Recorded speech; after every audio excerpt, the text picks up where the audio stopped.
Hi everyone, good morning, good afternoon, good evening, wherever you are. I'm your host, Dr. Haider Shah. On behalf of Kalwas, I would like to welcome all of you to this webinar. Thank you very much for joining us. Today we have another very interesting topic, and I'm really honored to welcome and introduce our distinguished guest speaker who is going to talk about publishing your research work and achieving citations. Most of the time people say that publication is an art. How to learn this art and how to prepare and what to consider to get published and receive citation for your research work, so you will get the best insights, the right information, knowledge and guidance about all these things, as we have a renowned professor and an expert with us today in this session. So stay tuned because an amazing stuff are coming ahead in this session. Before we start, I would like to thank the followers for arranging such enlightenment sessions, for their support and providing such a wonderful platform.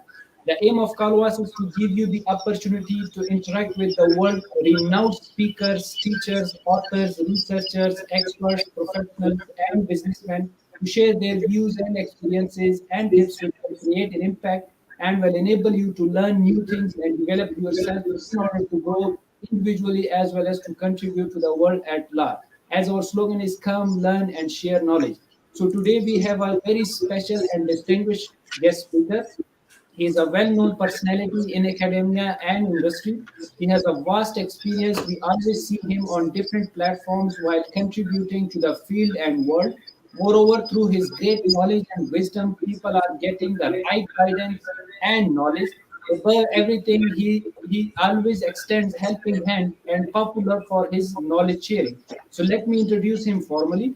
He is currently a professor of technology management at the School of Management, University Science Malaysia.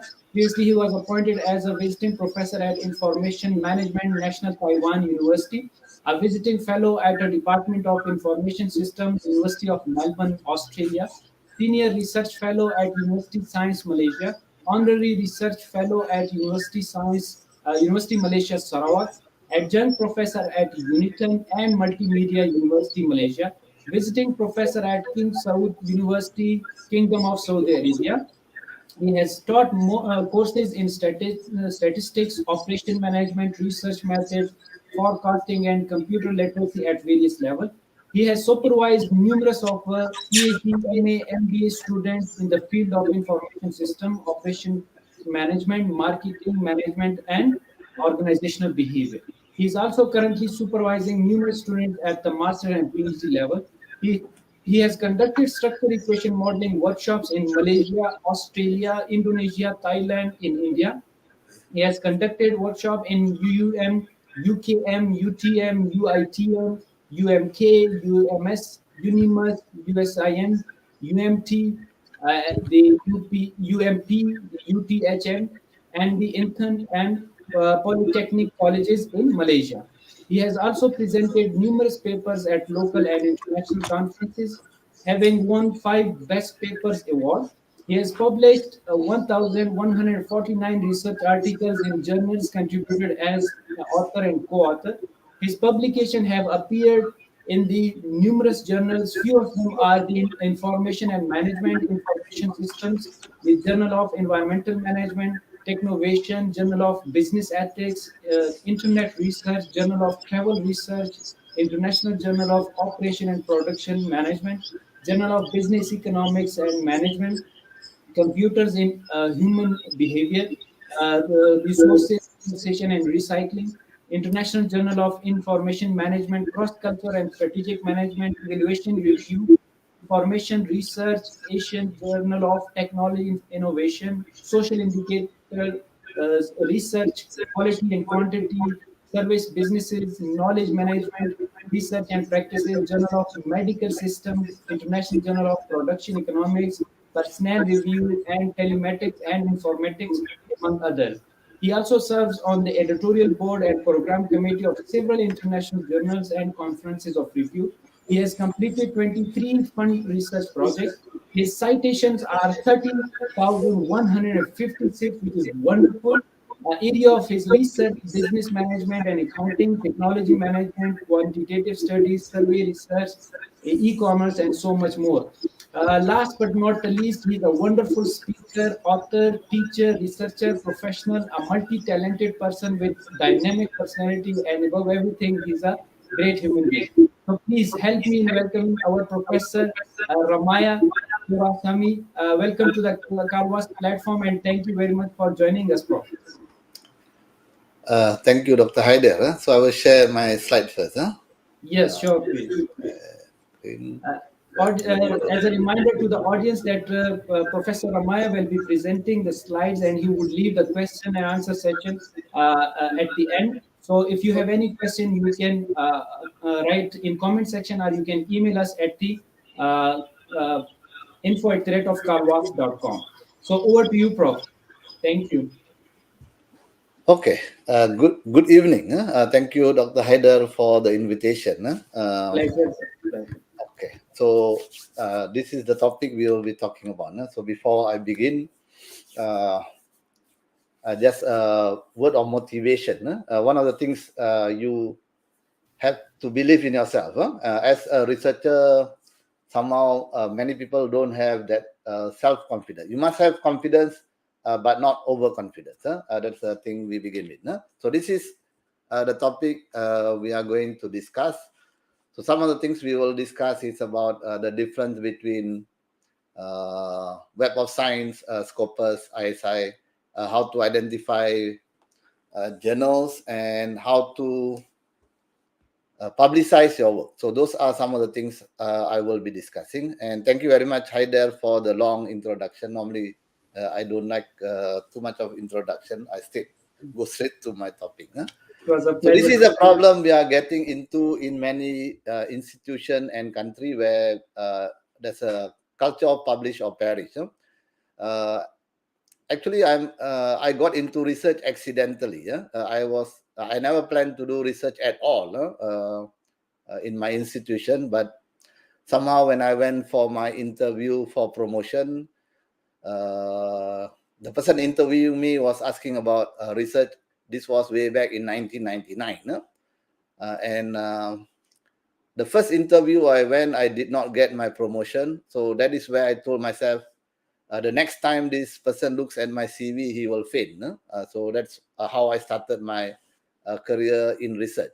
I was actually forced to do my publication. So that was in 1999.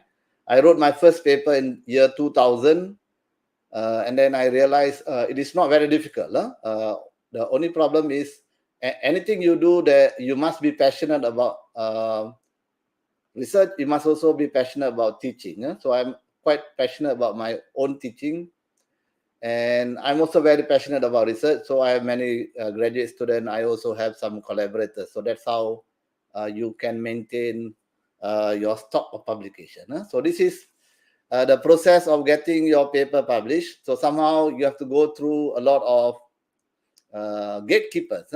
We have the reviewers, we have the associate editors, we have the editors. Once you pass through everything, then only you get your paper accepted. And sometimes people don't see the struggle that you go through from starting here until you get your paper accepted. What they normally see is the paper. Once the paper is accepted, they say, "Oh, this person has so many papers." But the process that you go through, you don't see quite clearly. Yeah. Okay. And what I see with many developing country authors is this. For most of us, the problem isn't that we aim too high and fall and fail. It's just the opposite. No? We aim too low and succeed. What it means is, instead of doing good research and then targeting a good journal, what many are doing is just quickly get a paper done and then target the easiest journal to publish. It's actually not a good strategy. Yeah? So if you have done good research, that research should be published in a higher level journal. So this is where some understanding of the process of submission and also different kinds of databases is important. So I will also discuss about the different databases that we have, the different ranking system we have in many different countries, so that you get a better picture of the process. Okay, this was a paper published in Scientometrics very recently in 2021. And if you see here, in terms of publication in predatory journal, Malaysia was listed as number 2 for social science and also physical sciences. So what happened in Malaysia was many people at the ministry level were actually very upset why we are listed as number 2. The problem is it's a lot of pressure for publication. So people were looking for the easiest possible avenue. So this is where the problem starts. Okay. And again, every master was once a beginner. So when I first started, I didn't have any idea about this different databases, different ranking system. What they told us was you need to publish and go do whatever you want. But as you progress along your career, you will start with a lower level journal and then start to move to higher level journals as you progress in your ranking from senior lecturer, lecturer to senior lecturer to associate professor, and associate professor to professor. The quality of journal must be better. You cannot be, when you started, you are publishing at that level, and when you're full professor, you are still publishing at that level. That's actually not progression. I call it regression. Okay, you're regressing to a lower level. So why do we publish? For many of us, in some institution, if you don't publish, you perish. Okay, in many institutions, they have a balance between some publication and some research. But why do we publish? One of the reasons is it is most of the time publication is tied to promotion, and promotion is tied to your remuneration. So somehow, whatever you say, it is always back to the bottom line. If you do good research and you progress in getting your work published in higher level journal, you get some incentive in terms of promotion and so on. The other reason why we publish is somehow when you do good research, you want to disseminate the good research to the rest of the world so that somehow the visibility of the institution is there, and also the visibility of your own self as an individual. That's where for academics, it is all about reputation, and most of this reputation is built over years. So we need to strategize. And one of the challenge for an academic is in terms of measuring impact. We had a problem with we have problem with measuring impact even now. How do you measure an impact of a research? How do you measure impact of an academic? But somehow they came out with this metrics that you can look at. Many years ago, they started looking at the number of papers you publish. Okay, if you publish 20 papers, then you are better than a person who publishes 2 papers. But now things have changed. They say you publish 20 papers, nobody is citing your paper. So now they look at number of citation. So this is where criteria also changes over time.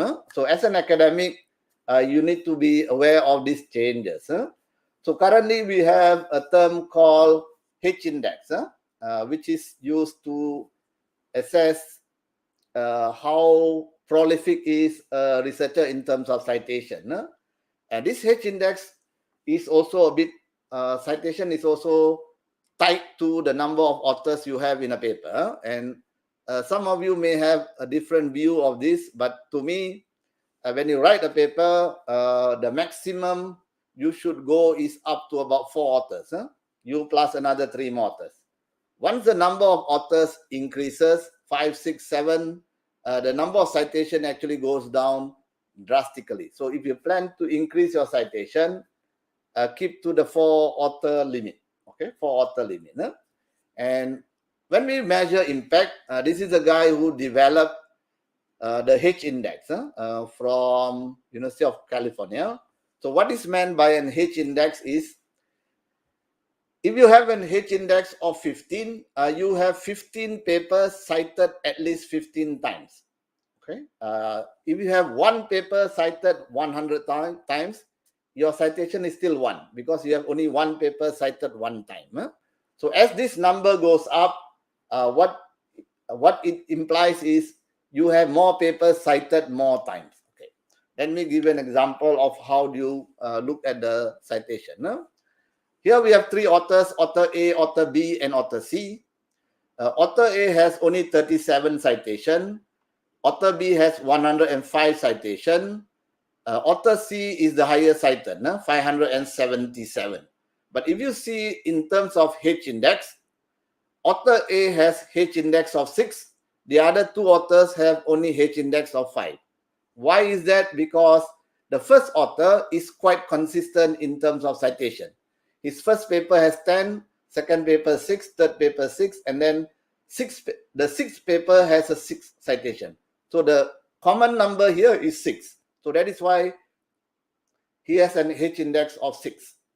Okay. This author who is highly cited for first 5 papers, the 6th paper, he has only 2 citations. So until and when this paper goes up to a number called 6, then only your H index will go up.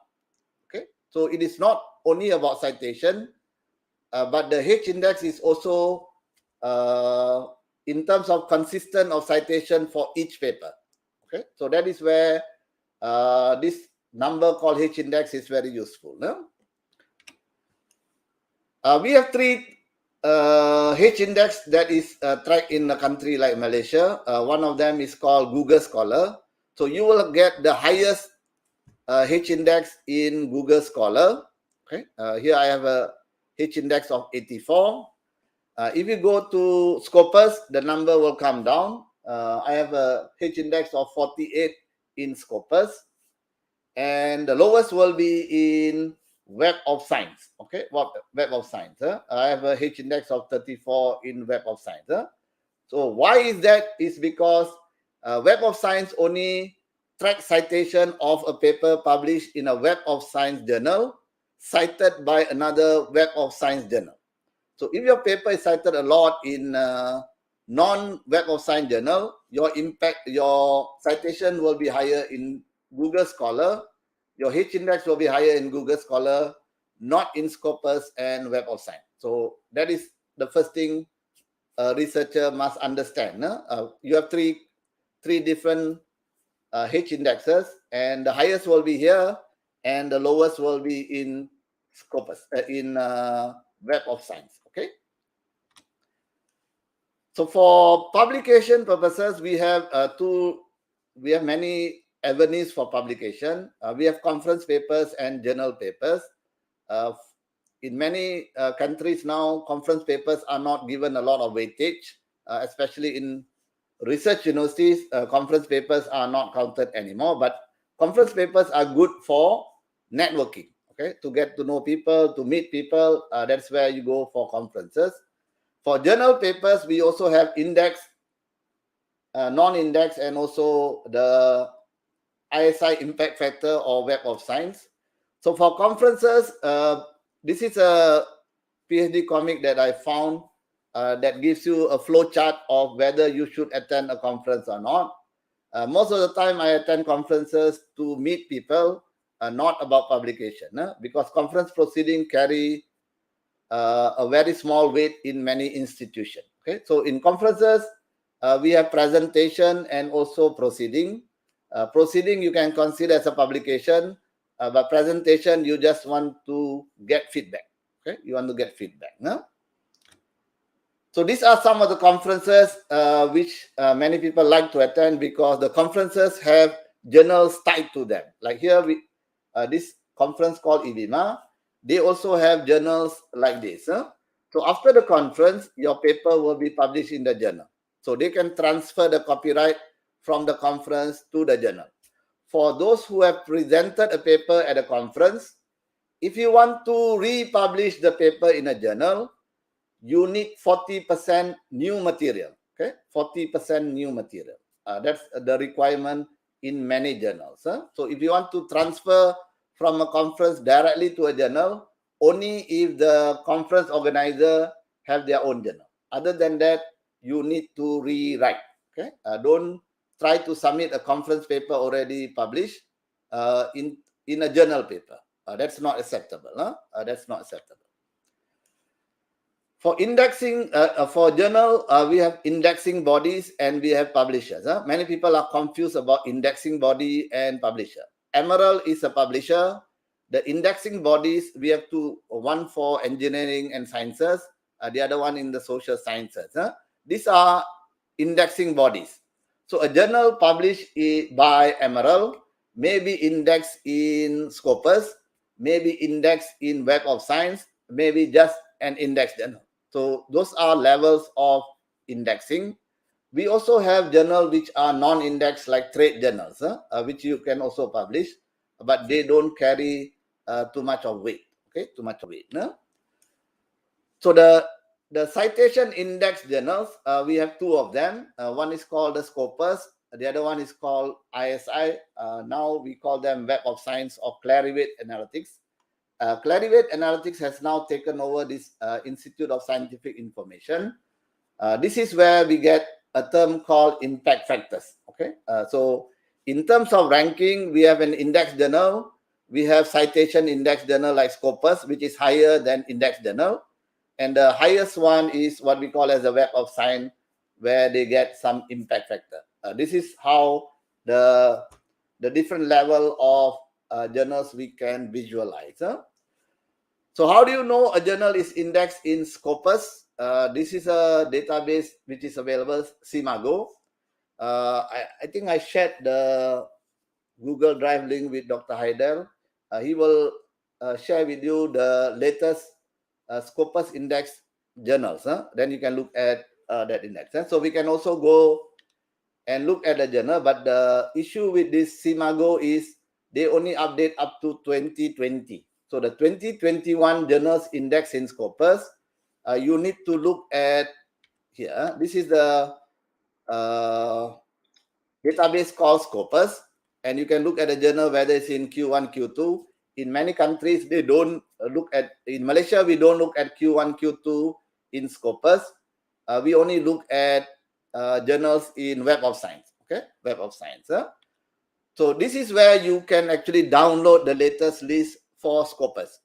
The thing with Scopus is there are some journals which was previously indexed in Scopus. They may get removed by the time you get a new list. Let's say now the list is in September. They list you all the journals which are removed here. Discontinued from Scopus, right? That will give you journals which were originally in Scopus. Now they have been discontinued. Okay, try looking at this before you start submitting to Scopus.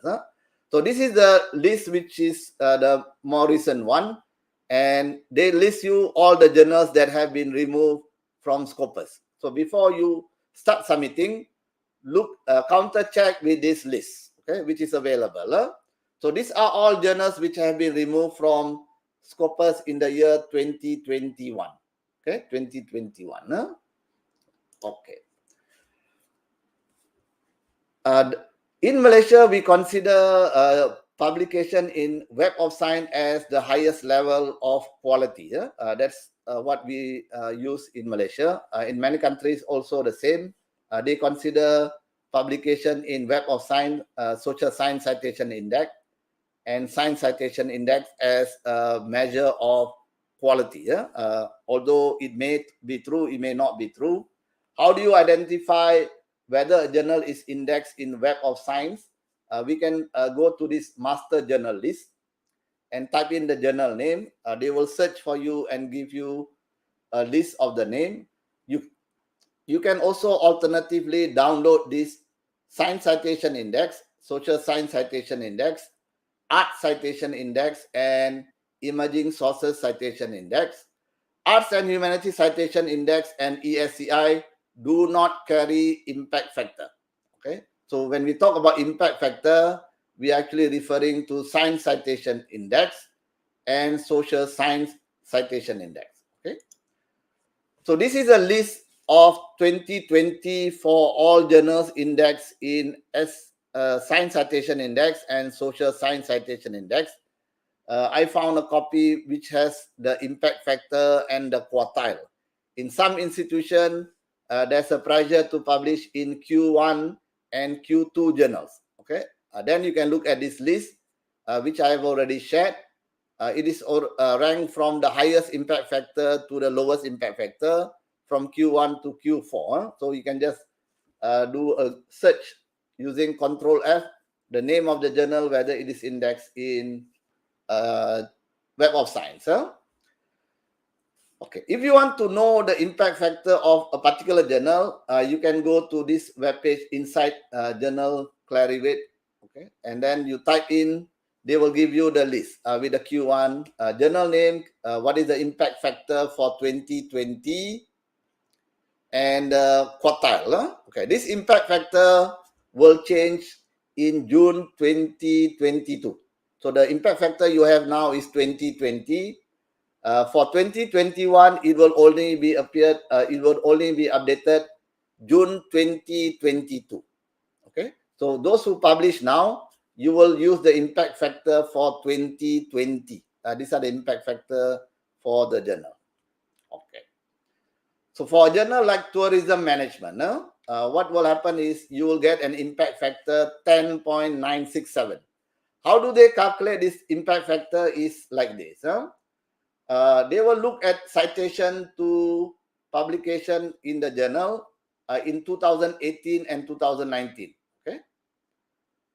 This is the citation, and the number of papers published in 2018 and 2019 is 448. So you take the citation divided by the number of papers published, you will get the impact factor. So the more papers you publish, impact factor will go down. The more citation you get, the impact factor will go up. So if the impact factor is high like this journal, this will be considered like the top journal in tourism. For those who are in tourism, these are the journals people target for to show visibility. Okay, 10.9 is a very high impact factor. And then if you look at the quartile, they also divide the quartile into two. One, they have different areas that the journal goes into. This journal called Tourism Management, it appears in management, it appears in environmental studies, it appears in management and hospitality. And sometimes in one category, they are in Q1. In another category, they can be in Q2. So if you are in environmental studies, you look at this part here. If you are in management, you look at this one. Okay, so that's how you decide which impact factor you want to look at. No? So these are some files I've extracted based on different areas. You can look at the folder, hospitality, business and finance.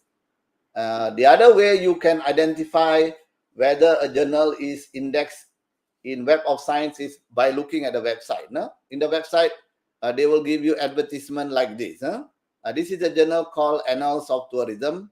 Impact factor is 9. This is a journal in Elsevier. So each publisher will have a different way of visualizing the impact factor. So this is Wiley. So you can see the Wiley impact factor. This is from Springer. This is from Emerald. Emerald is the most difficult to identify. You have to go scroll many pages.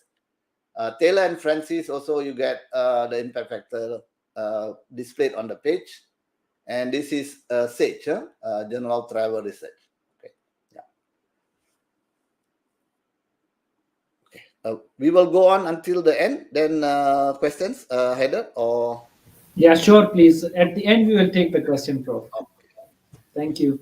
For the other types of publication, I will also quickly go through is books and chapters in a book. No? I will not touch on book reviews, commentary, interviews.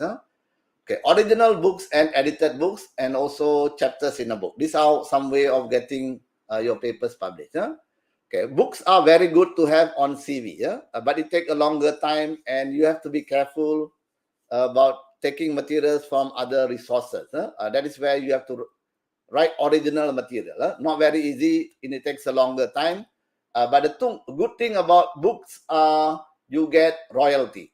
Okay, when you publish a journal paper, you publish 100 journal paper, you don't get a single cent. But you publish a good book, you will get continuous royalty based on the agreement with the publisher. So this is a book I published some time back. on research method, with this publisher called Oxford. If you see in citation, this book has 322 citations since 2013. And every year they also give you a statement of how many books were sold, and then they give you some royalty. Although it's not very much, you still get a good stream of payment for a book published. And more recently, in 2018, I published this book under PPSN. So this book has already, 2018, it has already 568 citations. So you get some income for selling the book. You also get citation. Okay, so that's a good deal, right? Okay, although the income is not continuous, sometimes it's on and off. You get some sales, but you still get some citation from the people who are reading and citing the book. So that's also a good avenue for publication. You can also consider editing a book. No? There's many publishers having call for editing books. No? What you do is you submit a proposal, and after that they will approve, and you send a call for papers. Other people will submit the chapters to your book. Those who submit the chapter to your book will also become reviewers for the chapters. So somehow you already have chapters arranged, and this is a good strategy for those who don't have data, but you want to do some desktop research and publish a paper. So chapter in a book is a good avenue for those who plan to do that kind of publication. No? Okay. So these are some publishers who do chapter in a book. IGI Global is very popular with that. We have Emerald. We have CRC Press. All of them have call for book chapters. Call for book chapters. That you can consider submitting the chapter, and then they will review the chapter, and finally they will accept the chapters for publication. Then you can decide whether the books may also get index in Scopus. Okay, index in Scopus. Okay. Next, I want to talk a bit about the publishing models. Okay, this is some sharing that we did. We had a SASEM conference in 2017 in Sarawak, and at the end of the conference, we had a post-conference publication workshop where I was running the morning session, and Marcus Sastet was running the afternoon session. And we had a professor called Peter Seddon, who used to serve as a senior associate editor of MIS Quarterly for 5 years. So he was attending the workshop and asking us very, very tough questions. And at the end of the workshop, he actually came out with a division of this publishing model. So he actually, we started discussing, and he said there are several publishing models. The one I was using, suddenly I realized this was the strategy I was doing. When I first started my publication process, it was like a roulette table model. What it means is you write a paper, you don't have any strategy. Look for a journal that you can find, and then quickly submit and see whether it gets published. And when I first started writing, my dean, the school dean, normally receives some journal from publishers, and then he will give me a copy of the journal. He said, Ramayah, can you try this journal? So I was trying like that. So it was like no strategy. You just write a paper, get the paper published, done. Okay. This is good if you are beginning, in the beginning. But as you go along, this is not a good strategy. This is not a good strategy. Okay. The second one is called the social influence model. This is where you have good networking going. And in the middle, you have the journal editor or special issue guest editors. So if you know them, then you can work with them to get your papers published in special issues. Okay, special issues is where the person editing the guest special issue will decide on who are the reviewers and whether the paper should be accepted or not. Okay, so there are also people working on this kind of social influence model where what they do is they go around the world networking, networking, and then getting avenues for publication. That's also a model for publication. Okay, the other one is called the guru co-author model. Okay, guru co-author model. That means you work with a very established person, and you're one of the co-authors. And there's a study in Nature Index that says this. If a young researcher works with established researcher to publish a paper early in their career, that has a very long career advantage. Okay, if you publish with an author like that. No? So here, this guy is a person in my area. We call him the guru in technology adoption. His name is Viswanath Venkatesh. He has more than 100,000 citations. And the second person is this guy called David Kenny. He's the guy who wrote the paper called Barron and Kenny, which has that one paper has more than 100,000 citations. One paper. So if you manage to write a paper with David Kenny, then you are done. Your career, your citation will go up. But not easy to get to network with these people and write a paper with them. You must also have a good quality paper before you approach them. That's the guru co-author model. Peter Sadden did not like that. He said that's not a good idea, but somehow that is also working. Okay, the one Peter Sadden liked was this intrinsic quality of the paper. He says, I write the paper, I think this is a good paper, I will push to the best journal that I can find. And then if I don't get it published there, I look for another journal. That's what intrinsic quality of the paper model works. So the focus here is on contribution to knowledge, and you think globally, not locally. If you write a journal and in the journal you say these findings will apply in Malaysia, the editor will tell you why not you publish in a Malaysian journal. Somehow your finding must be transferable. Okay, but it cannot be transferred to all parts of the world, maybe to developing countries. So now your readership becomes bigger. So that's how you can extend your finding to a bigger audience. Okay, what he mentioned was interesting. He said, as part of the strategy of submitting to a good journal, these are two things you can do. One is, if you think there are some negative reviewers, you can actually tell the editor that you don't want these reviewers to review your papers. Okay, that's what he was telling me. Later we will also talk about how to respond to reviews. So this is another publishing model. Oh, I missed one more. I think there's one more publishing model I forgot. It's called the publishing cartel.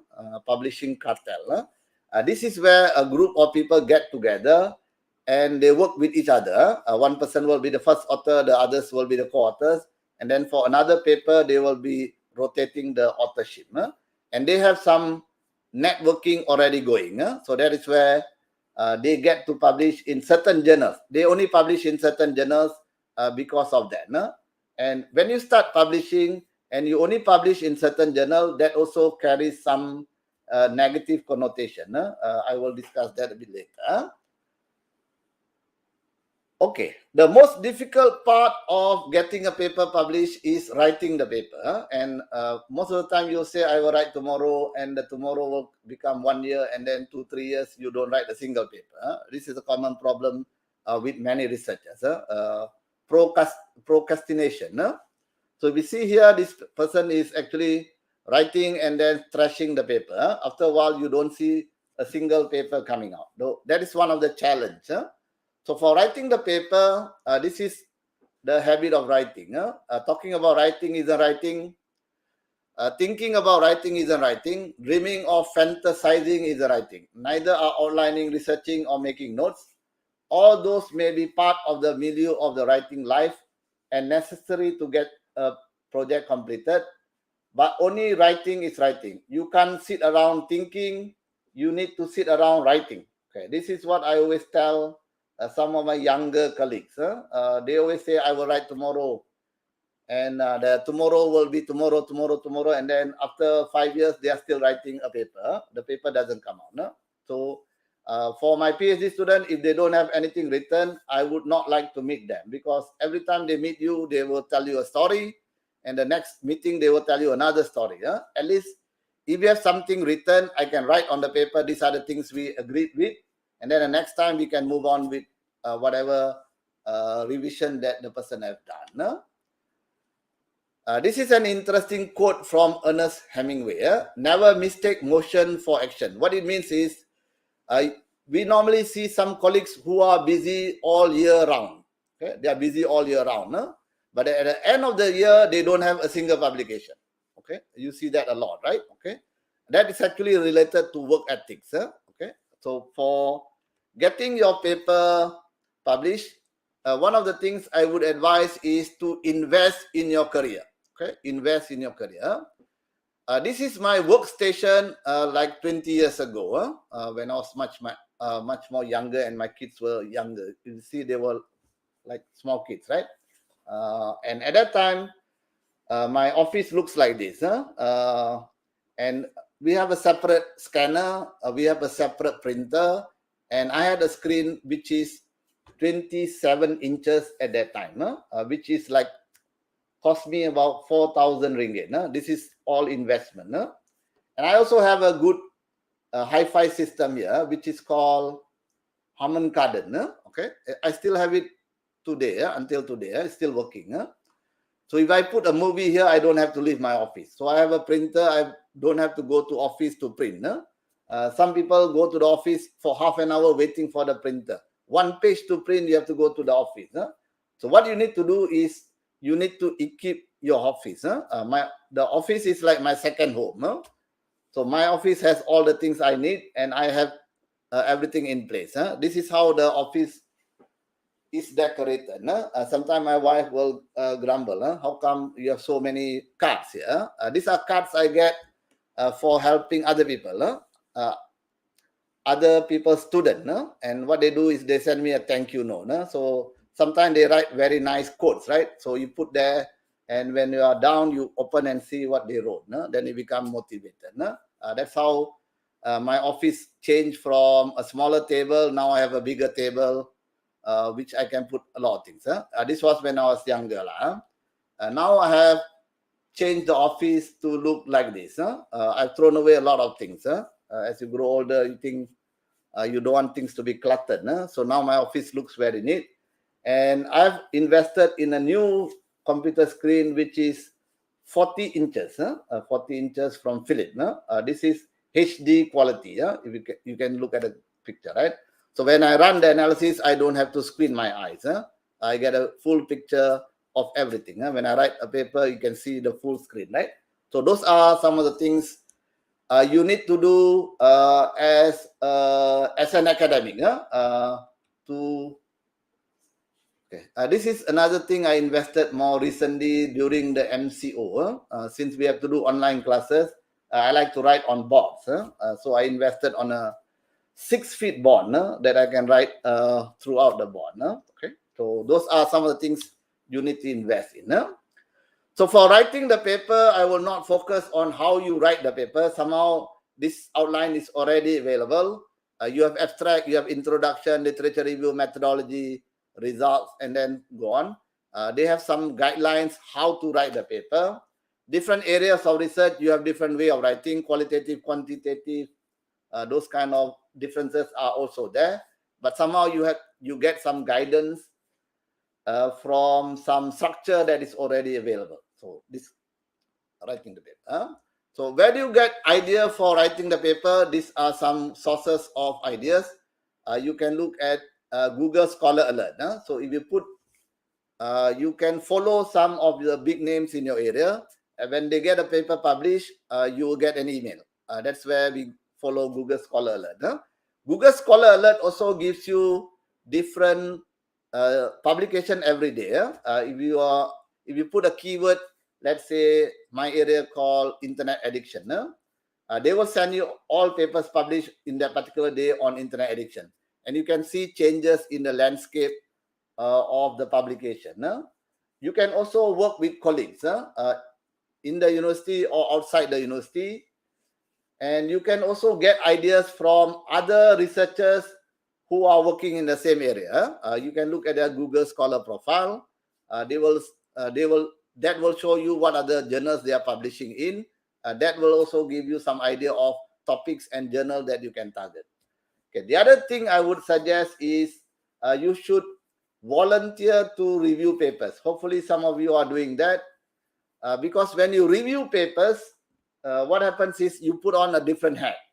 When you read your own papers, you think everything is very nice. But when you read another person's paper, you start to use magnifying glass, right? To find where there is something wrong. That is where you get some critical thinking going. So that's where you get some ideas for publishing. To get research done, it is very difficult now to do your research individually. So now we have colleagues, we have postgraduate student, undergraduate student.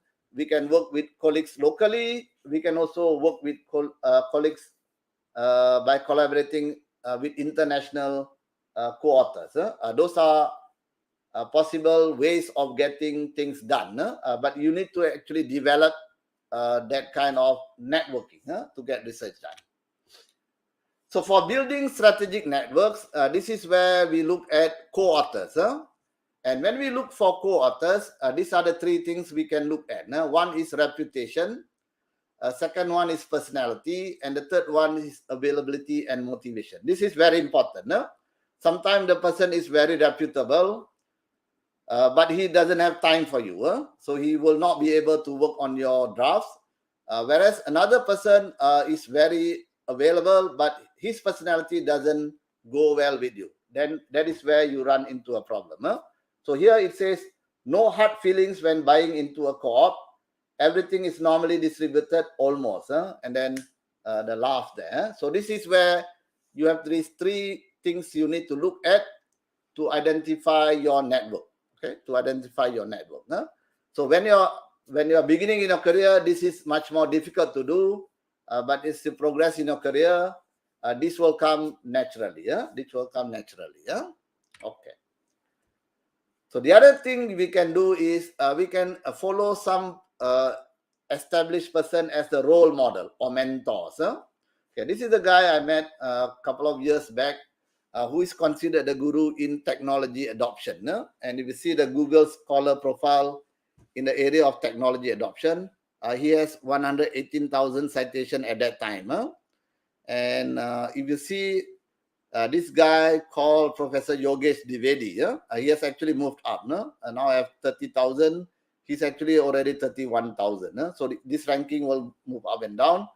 But you can actually look at the publication by a person like this to get a better picture of how to write a better quality paper or research paper. Okay, and I've been communicating with him and meeting him at conferences and workshops.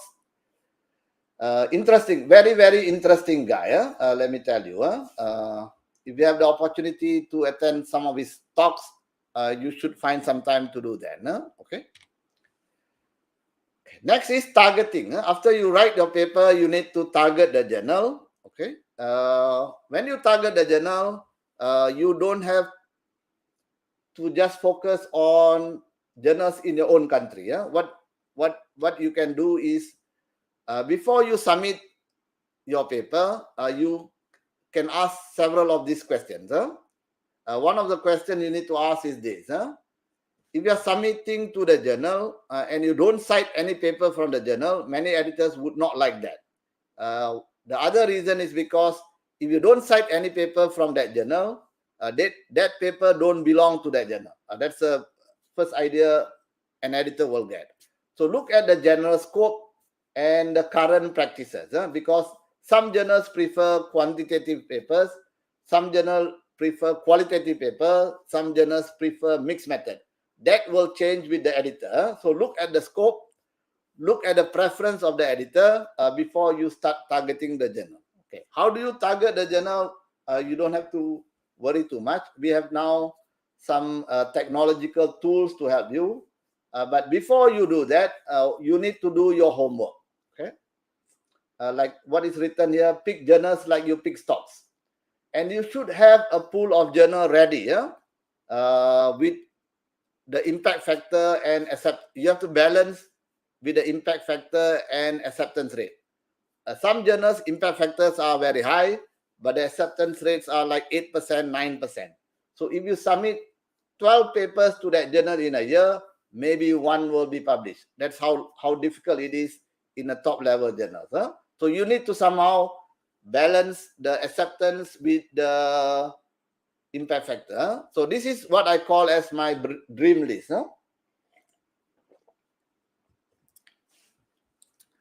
My dream list for 2020. Okay, this journal called International Journal of Information Management. Now the impact factor is 14, I think.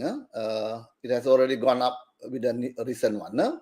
So here what I've done is, these are the journals I plan to publish in, and some of the journals I've managed to publish. Some of the journals will be in future. But this is what we call as the dream list. And this dream list should change from time to time. Okay, from time to time. When I first started, there was a different set of journals. Now I have a different set of my dream list. Okay, this is the main list that I work with. I also have another list. Sorry, I think that's the wrong list. This is the old one. This is the new one. So in 2021, this is the impact factor for International Journal of Information Management, which is 14. And then you have Journal of Knowledge Management, Information and Management, MIS Quarterly, and so on. I've managed to publish some of these blue-colored journals. Okay, and this is a journal I've been trying for the last 20 years, called Government Information Quarterly. Until today, there is still no long. Maybe in the future, I will try that. But there's another journal called MIS Quarterly, which now sits in the middle. This is a journal which is called like a dream journal, which you would like to target. I've tried once, but that's rejected. So maybe in the future, I will try again. But this is like the top journal in information system, information quality. It takes a longer time to get a paper published there. But in your career, you may want to try that kind of journal. As you become more experienced, those are the journals you should be looking at. This dream list. Okay, you can also have an additional list. This is where you have some journals outside your area. That is more for visibility. In terms of impact factor, like tourism management has an impact factor of 10. Business strategy and environment has a business impact factor of 10. Corporate social responsibility and environment has impact factor of 8.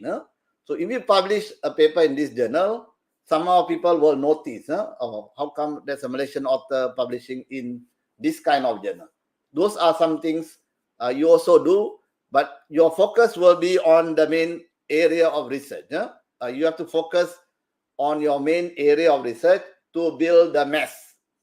But these are additional, sometimes in terms of incentive and other issues that you consider to publish a bit outside your area. But still, the focus should be on your area of expertise. Okay, area of expertise. For submission strategy, don't try to submit all to top-level journals. And then at the end of the year, you don't have a single publication. So you have to balance your time and the quality of the journal. Some journals take 3 years to get a paper. So if you submit a paper today, it takes you 3 years to get the paper published. And that 3 years, you won't have a single paper. That's not good. So what you do is, you look at the quality of the paper. If the quality is not very good, you target a lower level journal. If you think the paper can go to a higher level journal, then you target a higher level journal. Okay, that's how submission strategy works. So now we have several journal finders. I will share with you. And one of the journal finders that I like a lot is this journal finder called Elsevier. Under Elsevier, they have a journal finder, which I like very much because it gives you straight away some information that you can gauge whether the paper should be submitted there. So you put in your title of the paper and the abstract of the paper. Okay, and then once you hit the search, what will happen is they give you the list of journal with the bar. We see here there's a text match. 5 bar means very close match. 4 bar means less, and then you have 1 bar, right? And they also give you some information about acceptance rate. 9%. This is a very tough journal, right? Okay, 9%. And time to first decision is very fast. Most of the time you get rejected. I've also tried. I also have a couple of papers here, but I've also get rejected. Today you submit, tomorrow the editor will tell you thank you very much. We have so many papers, and this paper does not fit the area. That's the email you will get. So we will look at percentage of acceptance rate. When the acceptance rates are higher, those are the journals we want to try, like this. These are all 20%, 13%, 20. Okay. But suddenly in the third page of the listing, you see an interesting thing. There's a journal called Entertainment Computing, which is related to some technology issues also.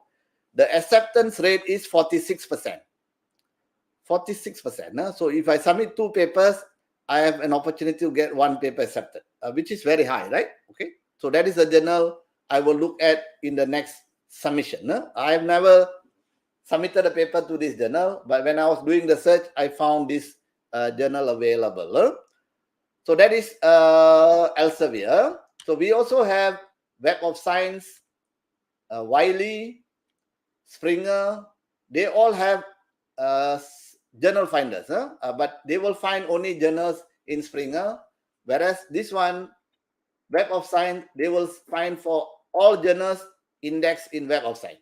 Okay, so those are some options you have for finding the journal. Okay.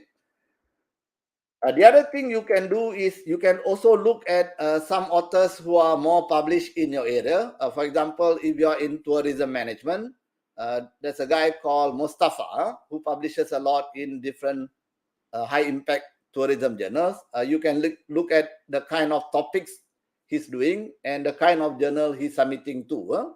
And then you can see whether the paper that you write can be targeted to that kind of journal. That's another way of finding the journal to submit to. Okay.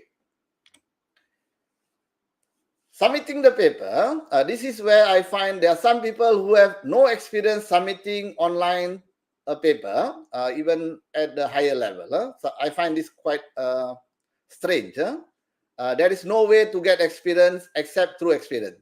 Once you start submitting, you will get a hang of it. Some journals, you need to separate your paper into different content. Your cover page, your manuscript, your tables, your figures, all must be separate. There are some journals which are like that.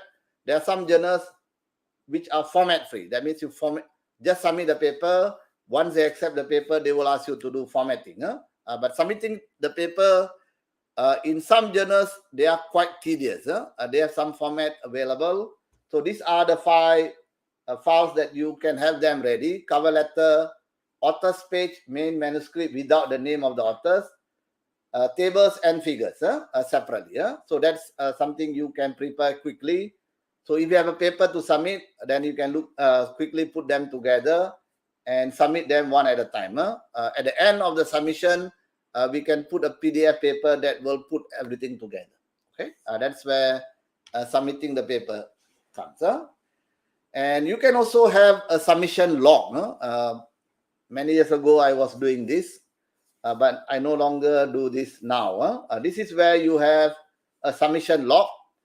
When you submitted the paper to which journal, did it come back on revision? So this is a paper in Technovation.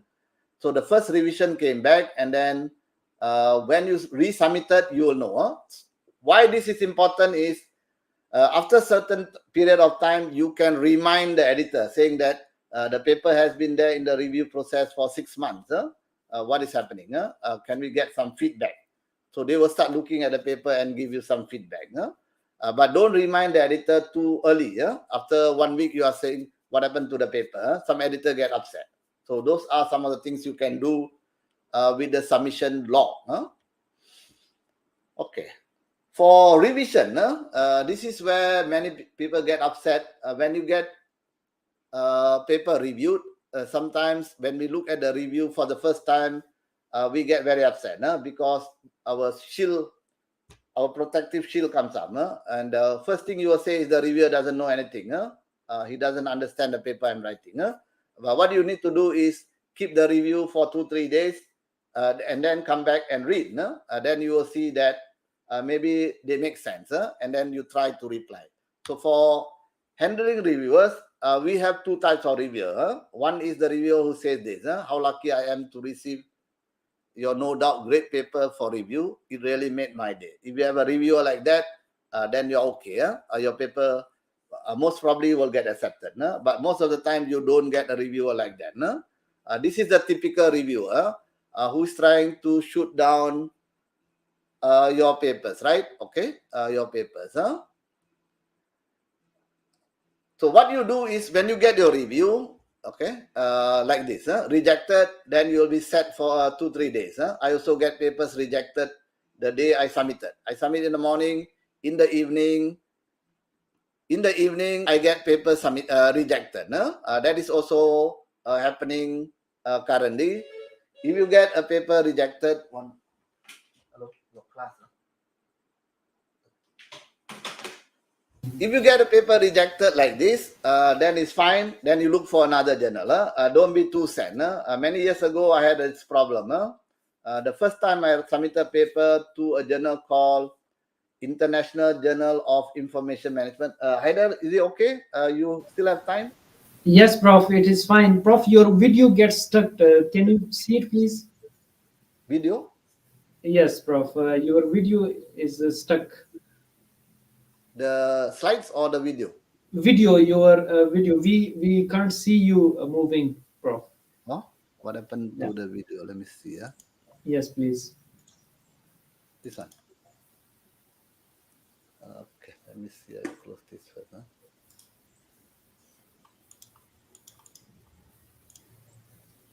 I know. Let me stop cam and then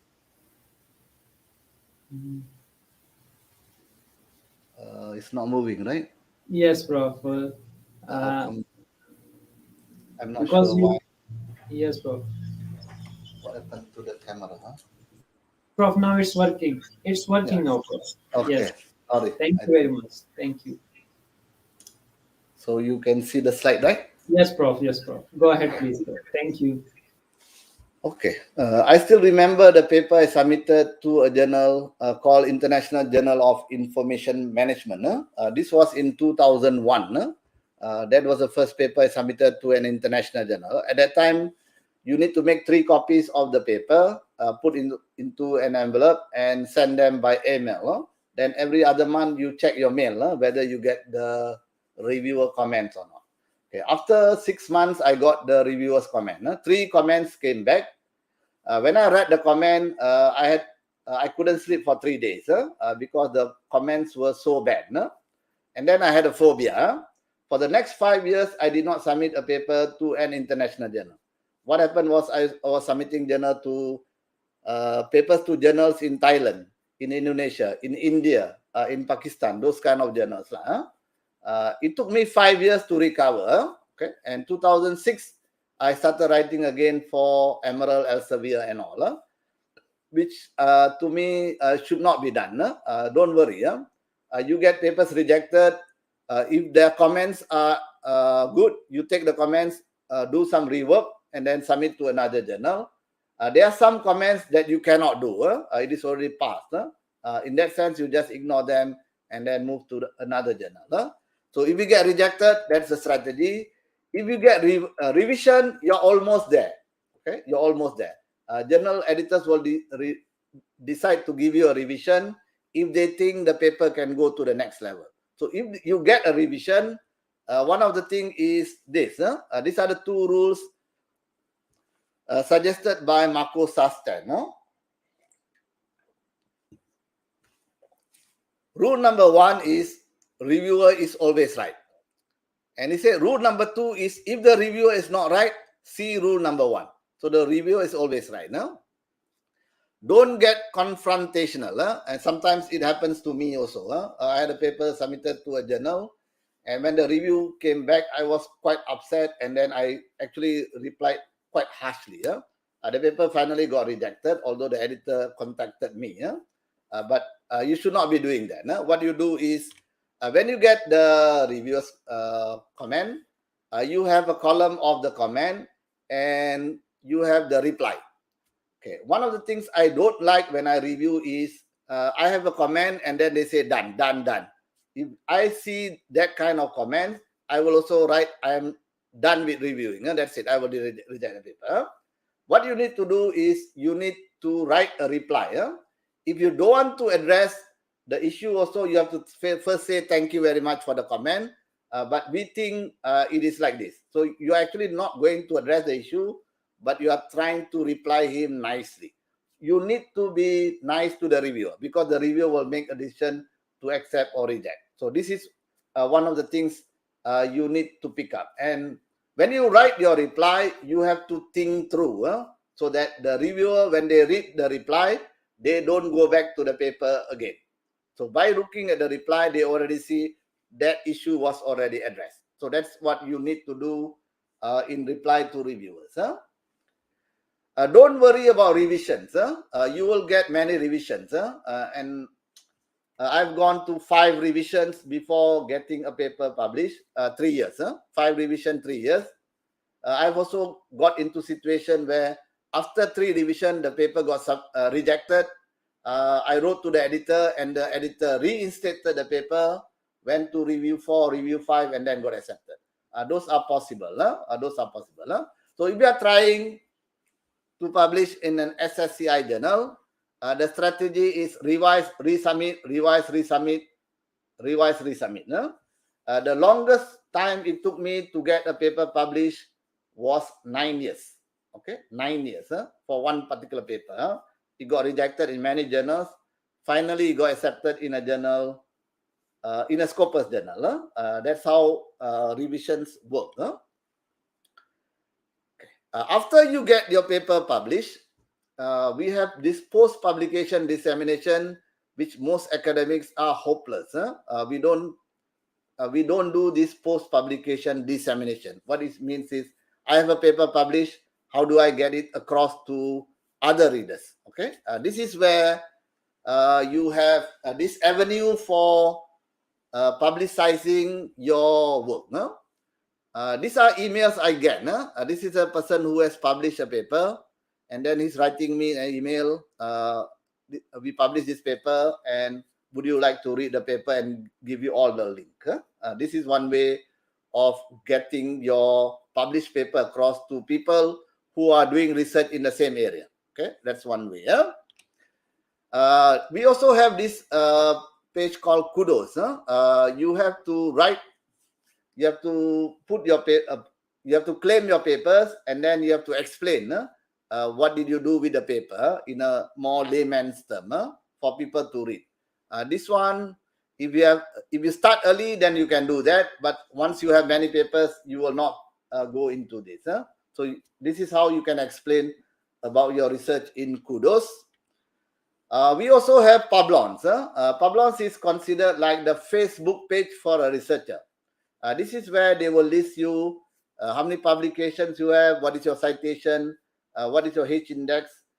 If you see the number of reviews I have done is close to 800.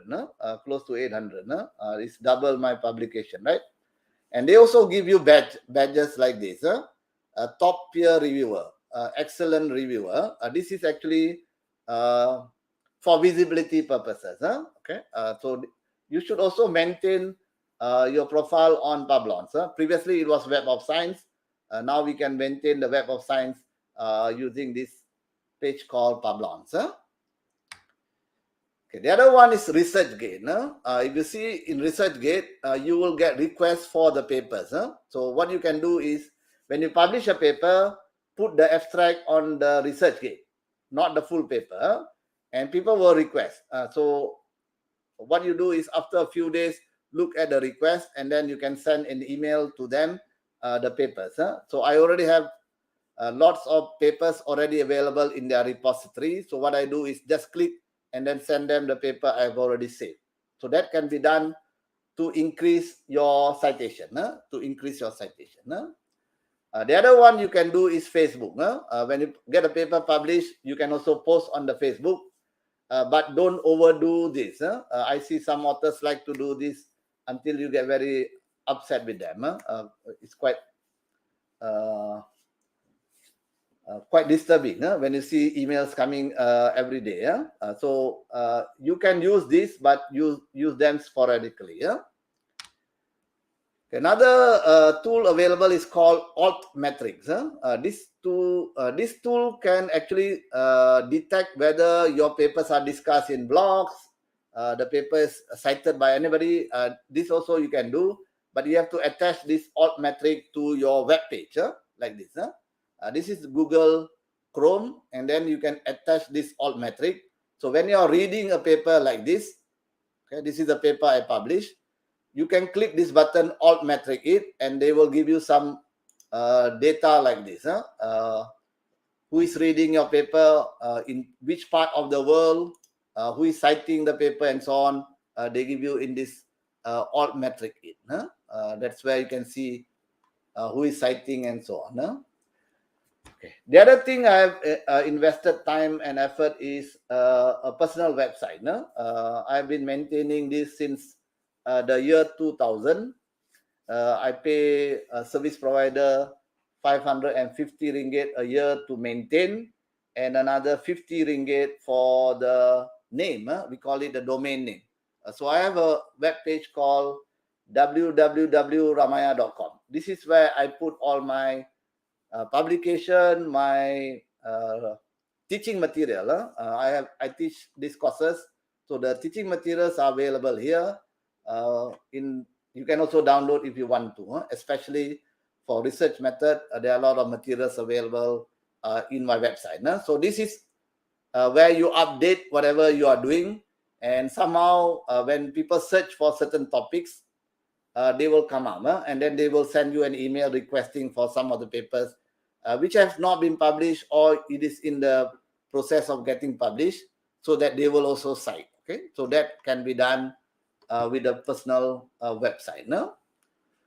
So once you have done all this, you can finally sit back and relax, and then start monitoring what is happening to the papers that you have published. So now we have this ranking of world scientists at Scientific.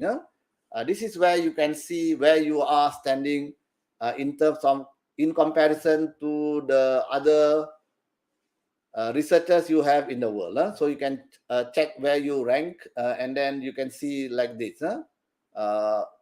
In your own university, where you rank, in Malaysia, where you rank, in Asia, what is your rank, in the world, what is your rank. Also, you can see from this kind of ranking. We also have another ranking called P rank, where they have different ABDC caps and those kind of things. That will also give you some idea of where you stand in terms of your benchmarking with your authors in your own area, in your own country. That's also possible. And also now we have this kind of 2% world, 2% in the world scientists. They have two categories. One is the single year citation for 2020, and we also have the career long, which USM has not come out with. They have two lists. One is for the single year citation, the other one is for career long citation. That list is not available yet for 2020. That is also one way of seeing whether you are doing better than your colleagues, or you are doing worse than your colleagues. So that is one way you can do that. Okay, but the most important thing as a researcher is you need to enjoy your journey. This is what I've done over the years. Somehow I'm quite lucky in the sense that I've been citing these authors, which are actually big names in our area, but I also got an opportunity to interact with them, meet with them over conferences and workshops. This is David Kenny. This is Joseph Hare, Joe Hare. This is Win Chin. Preacher and Hayes, this is Christian Ringler and Marco Sasten. So those are many people I've met along the way. So somehow this continuous training is important to keep up with the changes in your area of research. So in 2020, I attended this workshop online called Bayesian Statistical Modeling. This is something new that will be in the future. The workshop was for 3 days. This was by a guy called Roy Levy, and another one I attended in Amsterdam with Eric Jan Wagenmaker. Okay, this workshop with Roy was quite taxing. The workshop starts at 9 p.m. Malaysian time, and it finishes at 5 a.m. Malaysian time. I was sitting there for 3 days. And my wife told me, you are crazy. At this age, you are still attending workshop until early in the morning. Same with this workshop in Amsterdam. This was only 2 days. This was a 3-day workshop. I just wanted to get an idea of what is Bayesian analysis. I'm still struggling with this. Okay. Currently, I'm also editor of this journal called JASEM, which is getting more and more citation. If you see the editorial advisory board, we have some of the big names in the area of research. And I also, in January, I took over a journal called Asian Academy of Management Journal. And these are the editorial board. You have Joe Hare, Viswanath Venkatesh, you have Bagosi, Richard Bagosi, Divedi, and so on. What I did was, when I took over in January, I revamped the whole editorial board to give it more visibility. So this is, and I'm very happy that many of these big names have also supported the journal. I actually wrote to Parasuraman. He's already retired. So he said, thank you, I'm already retired. So good luck in your endeavor. That's what he told me. Okay, I think this, I will stop here. I think, yeah. Any questions you have? Haider. Yes, Prof. Thank you very much for such a wonderful presentation, Prof. And I love your energy level.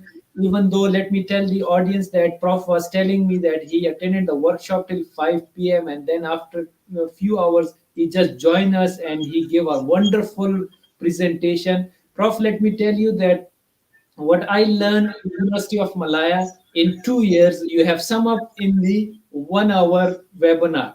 And it is so wonderful because I learned through the trial and error process. I was running after the different supervisor. I was attending the workshops. I used to go to different states in Malaysia for learning purpose, guidance purpose. And what you have done is a fabulous, Prof. Your content is so rich and so wonderful. I love the way you start, Prof. They say that the great leaders, they set the example and they lead by example. And you quoted yourself, how did you start your journey, and then how till now you are facing the rejection, and then how you move towards the such a great position. Since you are the leader now, we have and you are the guru. Really, you deserve that place, Prof. Thank you very much for what you are, and you set the high standards for us, and we have to follow your footsteps in order to grow in our research career particularly. But the Prof, you mentioned the passion, role of passion in that is so wonderful. And above everything, what you mentioned is to enjoy this journey. Everything happens, and yes, we have to face the different phases in life. We face the rejection and all these things, but you have to move on and you have to make a tough decision. And Prof, what you have given a lot of experiences of your rejections, and then you stopped sending papers, and then you were doing the same things, and then you publish again, and you become a leader. So that is the example what the great leaders do. Thank you very much for wonderful explanation and quoting yourself.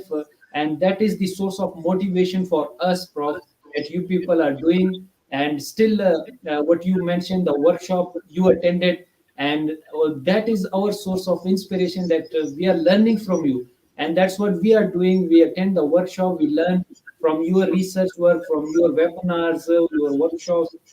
These are the source of the knowledge for us.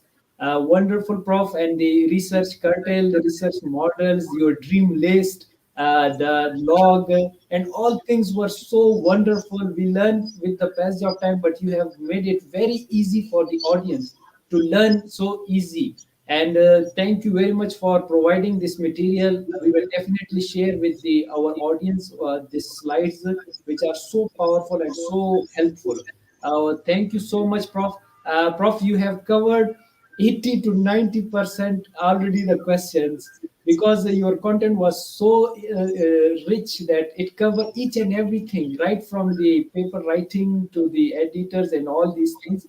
We have very few questions which are still very technical, and the people want to hear from you, because what you say matters a lot. People follow you and they take you will take your words very seriously. So, Prof, please guide these few students who wants to ask the question.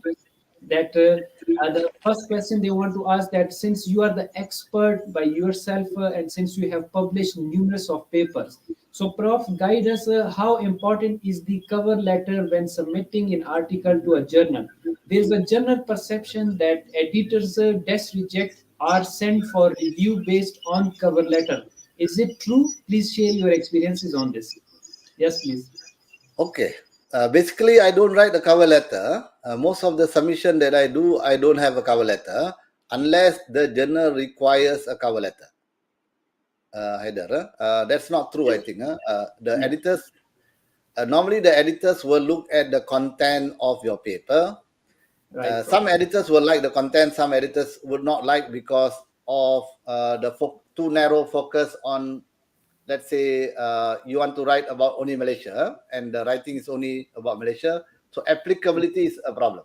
Okay. So, Okay. but what happened is the editors will make a decision based on your introduction. That is where you need to spend time writing clearly what your paper contributes to. And many of us have that problem. Even until now, I have that problem. Don't worry. Yeah. We have problem with two sections. One is the introduction. The other one is the discussion. The other parts, we are very comfortable. All developing country scholars. Literature review, methodology, we are perfect. Analysis, we are very good at that. Yes. But we have lacking in terms of writing the introduction. Why that paper is important to be published now, and Yes. what did you find interesting? Those are the Yes. two parts. You need to work with some co-authors who can write a better story. Yes, Prof. Very nicely said once again, Prof. Thank you very much for wonderful answer.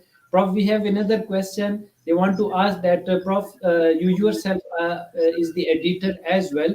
Sometimes when our paper is rejected by the editor, what do you suggest? Can we challenge the editor's decision to reject a paper or make an argument with him? What is the best way to deal with that kind of decision? Because this kind of decision hurt us as a author.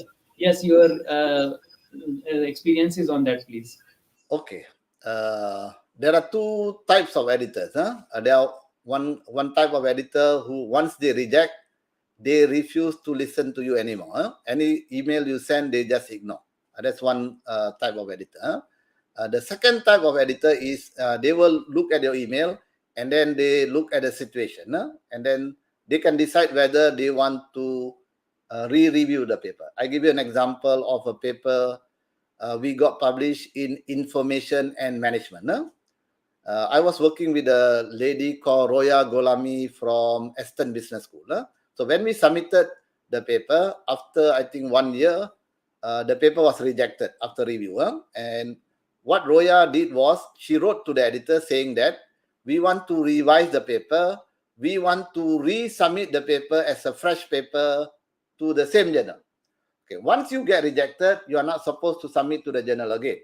But because we wrote to the editor said, okay, once you rewrite, you let me know. You submit as a fresh paper, we will review. So after 2 years, we got the paper published in the same journal called Information and Management. Okay, so that's also possible. The other Yes. example I can give you is the paper we submitted to Internet Research. I had a co-author from Pakistan.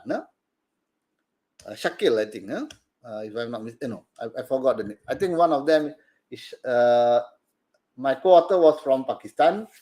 we were doing a multi-group analysis paper, and we submitted. No? First revision, second revision, third revision. This was a guest editor. After the third revision, the guest editor rejected the paper with the comment, you did not cite enough papers from the journal. I got very upset. I said, you tell me to cite 10 papers, I will cite the 10 papers, but you cannot reject the paper. So what we did was, we wrote to the chief editor of the journal saying that this is actually unfair. After the third review was actually minor correction, no? And now he's rejecting the paper. So what the editor did was, he reinstated the paper. We went to review 4 and review 5, then we got accepted. So it is possible. Huh? It is possible. For when it's rejected, you can actually write to the editor. Again, editors are also humans, right? Some people, they just ignore you. If they reply to you, you are in luck. Huh? Yeah, very nicely said once again, Prof. A wonderful answer to that. And Prof, we have another question which you have already covered in your session, but that person wants to ask, and there is one second question related to it as well. One question, Prof, they want to ask that, Prof, enlighten us on the issue that people regard to the number of publication regardless of quality. I mean quantity over quality. And now the world has moved towards the citation even. So, Prof, please guide us how to educate people, particularly in developing countries, to differentiate between the number of publications and number of quality publication, which is different. As prestigious journal takes a lot of time to publish and revision process and all these things. So please share your thoughts on this matter. And second question, which is again Prof related, is one person wants to ask the question. He is a PhD doctor and a lecturer. He wants to ask the question, Prof, please guide us as a beginner in research career, as a young lecturer. 3 or 4 good publications are recommended, or 10 average publication to show my performance as a good researcher. What do you recommend for that as well? Please, your Okay, I observation. think the first one and the second one, they are interrelated. No? Okay. Yes, Prof. Yes, Prof. This is one of the problem of institutional pressure, I think. Most of us have pressure to publish. So when you are beginning in your career, it is more about numbers.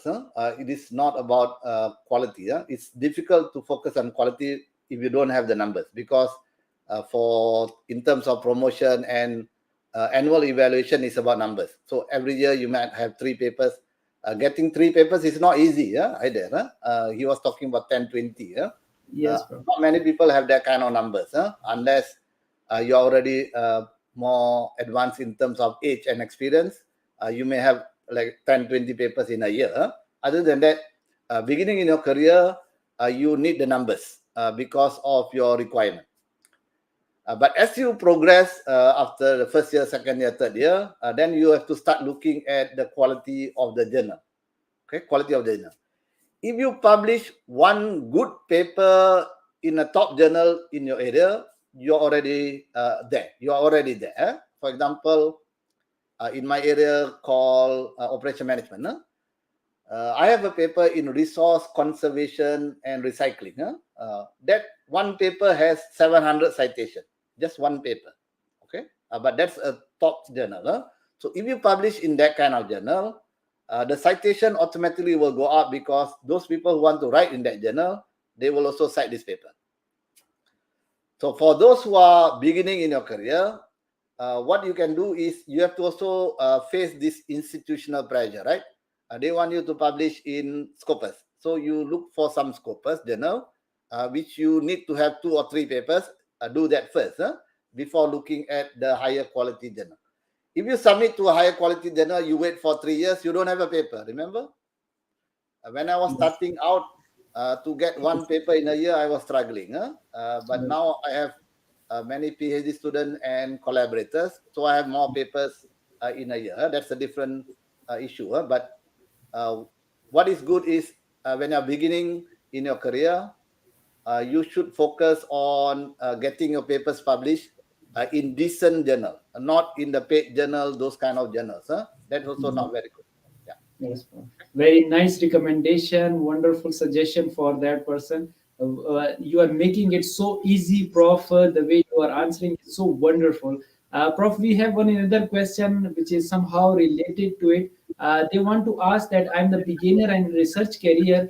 Can you, Prof, just guide me in first 5 years of my career? How many citations are required to be called or seen as a good researcher? Is there any minimum threshold or criteria? Yes, please. Actually, we don't have that kind of number. But in Malaysia, if you get 500, no, yeah. Oh, If you get 250 citation in Web of Science, you're already considered a good researcher. 250 citation in Web of Science. In Scopus is 500. nice, Prof. Nice. Once But again, thank in you very different much. countries, they may have different numbers. True. But you will be surprised. We Yes. have professors who have like 200, 300 citation. Oh, nice. Uh, Yes, Prof. Yes, Prof. it's difficult to gauge lah, and also it depends on area. Yes, Different Prof. area have different threshold. Uh, Haider. yeah, thank you very much, Prof. Prof, one another question they want to have your opinion on that. Prof, how do you see the self-citation? Is it good or is it bad? Yes, your view on that, please. Okay. I don't do much self citation, unfortunately. There are also people, you see that very commonly with developing country authors. What they do is they have 7 papers. All their papers, they will cite the 7 papers, which is actually giving away who you are. Remember? And a person who reads, he knows this person is writing 7. That's like mine. If you take me, yeah. If I write paper, I can write from A to Z, all my papers. They're all interrelated. But I don't cite them, actually, most of the time. The only time I cite maybe for some methodological issue, I cite 1 or 2 of my papers. That's the maximum I go in a paper. But I can actually cite many papers which I publish in good journals also. But I try to refrain doing that because when you have many papers with your name there, somehow the reviewer will know. He may get offended. Those are some of the things you need to take into consideration. Don't do too much of self-citation because that is also not a good reflection of your papers. Once again, very nicely said, Prof. And that's what you mentioned in your webinar session as well, that the role of integrity is very much important and it takes to establish the integrity. And these things are, I love because what you are saying is it is backed by your action. You have already proven it by your action. And that's why you have reached to this level. That's why you are the guru. So wonderful. Prof, you have one another question that is, what is the best approach to invite professors as a co-authors, in your opinion? Yes, please. Okay. One is you need to have a good paper ready. Then you can consider writing to the person. Sometimes it works both ways. Some, like I give you an example of this guy called Hensela, York Hensela, who is quite well known in PLS analysis. So I wrote him an email in November. I asked him whether I can co-author a paper with him. He said, okay, no problem. But I didn't have a paper ready. That was my mistake. Okay. So when I finished writing the paper in January, I wrote in an email again. But what he told me is, I'm sorry, I'm already full for the year. So he declined. So that's one opportunity lost. But I've tried writing to like Ringler, Sastet. Somehow it happened. Okay. So you need to have a good paper written. Then you can look for a co-author to help you out. That's what I normally do. Yes, Prof. Very nicely said once again, Prof. Thank you very much. Prof, the last question, because we have already taken a lot of your time, and I know that you are very busy and you are tired because of the so much tough schedule. Prof, the last question is related to motivation. A lot of people want to ask that how do you manage? They want to ask that what keeps you motivated and so much engaged and dedicated towards the field and contribution. How do you achieve the work life balance? And at the same time, you have mentioned that yes, you have to enjoy this research journey, but at the same time you would have the family time as well. So how what keeps you so motivated, Prof? Please enlighten us. Okay, I have a good, I would say, a very supportive wife. If not, I would not survive this long. I normally work very long hours, which I won't suggest to many of you. I start normally early in the morning. I don't go back until 7. That was my routine before the pandemic. Okay, now we have, although during pandemic, I was still coming to office because they gave me special permission to come to office. But what happens is you also need a group of people to work with. If you have a team of people working together, you tend to motivate each other. Okay, somehow in developing countries, what happens is we get carried away with our career. Somehow the family will suffer. That's actually not a good thing. I also realized that towards the end of my this career.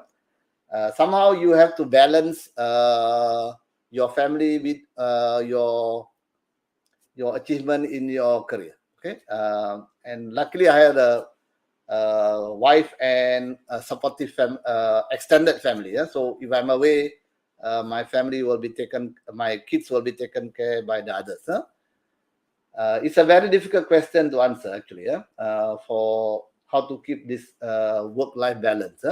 Somehow because in developing countries, we have a pressure to deliver, and that's where we start working late, and that is actually not a good thing to do in the long run. In the short run, it's okay, but in the long run, somehow we have to learn to say no. So now I've started to say no to many things in the department because you are more senior, and then you can actually say that I don't want to do this. But when you are starting out in your career, it is slightly more difficult to do that. And especially in developing countries, that is not a good thing to do. Saying no to your superiors, right? Yeah, Haider. Yeah, thank you very much, Prof. For what a wonderful answer. Prof, really enjoyed the session. Really, I learned a lot from you. And in this short span of time, it was so wonderful. As I was talking to Prof. Ramaya before the session, that I did not get the chance during my stay in Malaysia in University of Malaya, but I kept on hearing about the Prof. Ramaya, that he's so great and so wonderful, and we got the opportunity to interact with him, and we learned a lot from him. In future we will be inviting him again, because that's the beauty of the expert, that they make things very easy for you to understand and a simplest way. So thank you very much, Prof. Ramaya, for such a wonderful session. A lot of comments, you can see that there is a bombardment of comments, that it was so informative session, and people liked it a lot, because you are the guru, you are the leader of the field. People want to listen to you, and what you say are so powerful and so impactful. Thank you very much. In the last, Prof, I would say that what is your concluding remarks, and what is your message to the world as teacher, researcher, trainer, learner, professional, and educator? Yes, please. Okay, my advice is you have to continuously learn. You cannot say that I've done my PhD and then that's it. Somehow things change over time. Even teaching materials get outdated. So that's what I normally do. Even the sites today, I was updating until 6:40 just now. That's why I was a bit struggling with the number of sites. Okay, so those are things you need to pick up as an academic. Continuously improve whatever you are doing. Yeah, I did. Very nice message to the world, Prof. Once again, thank you very much. Indeed, publishing your research work and achieving citation is not easy, and for that, you need to follow the footsteps of leader like Prof. Ramaya and his work. Through continuous hard work and right guidance, this journey will become very easy and enjoyable, as the Prof himself said it. So do follow the distinguished guest speaker, Prof. Ramaya, through his research work, and you can email him for future learning and guidance. He is so generous and always ready to help the people. Moreover, wonderful explanation, a powerful content which Prof. Ramaya has already elaborated will help you to learn and develop your understanding regarding the publication and citation. Take advantage of all information the important tips and suggestions shared by the Prof. Ramaya. That's all we have time for today. Thank you very much once again to Prof. Ramaya. Uh, and also, I would like to thank our audience who joined us. If you have any additional question about the information shared, please email to us or connect with the speaker directly through his email and social media. Thank you all for your support and liking our sessions. Stay tuned as many sessions are on the way. Please do not miss any session till next session. Take care of yourself.